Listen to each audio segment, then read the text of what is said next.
Depuis la création du groupe, par Paul Rada et Pierre Lamour, l'humain est au cœur de nos préoccupations et on est convaincu que les hommes et les femmes du groupe, c'est la valeur principale, la richesse de l'entreprise.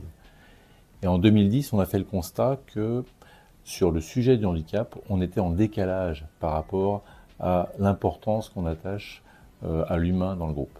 Donc c'est à ce moment-là que nous avons lancé une démarche Handi accueillante au sein des équipes du groupe, en démarrant sur quelques sites qui ont progressivement développé cette démarche. Alors Damien, est-ce que tu peux nous expliquer comment on est passé d'une démarche locale, site par site, à une démarche plus globale au niveau du groupe?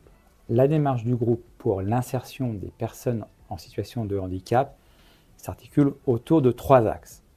Premièrement, sensibiliser les collaborateurs et combattre les idées reçues.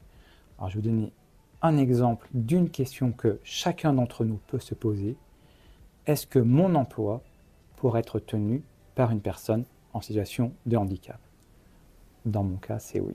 Deuxième axe, favoriser le recrutement, l'insertion et le développement professionnel des personnes en situation de handicap. Alors, je vais insister sur une chose, Emmanuel. Chez nous, on ne parle pas de maintien à l'emploi. Pour moi, le maintien à l'emploi, c'est le minimum. On se doit également de développer professionnellement tous nos collaboratrices et collaborateurs, quelle que soit leur situation. Et troisième axe, développer des partenariats avec des associations spécialisées.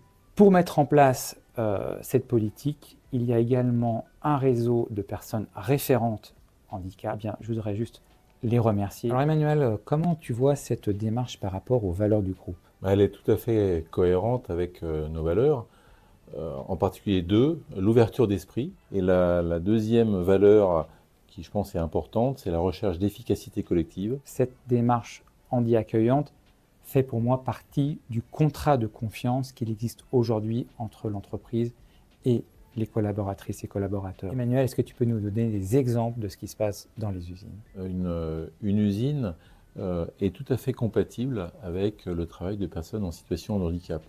À partir du moment où on connaît le handicap de la personne, on peut travailler avec elle pour aménager les postes. Par exemple, à Billy-Berclos, on a pu accueillir une personne en situation de handicap d'autisme et on a travaillé sur l'environnement, le calme autour de son poste en tôlerie.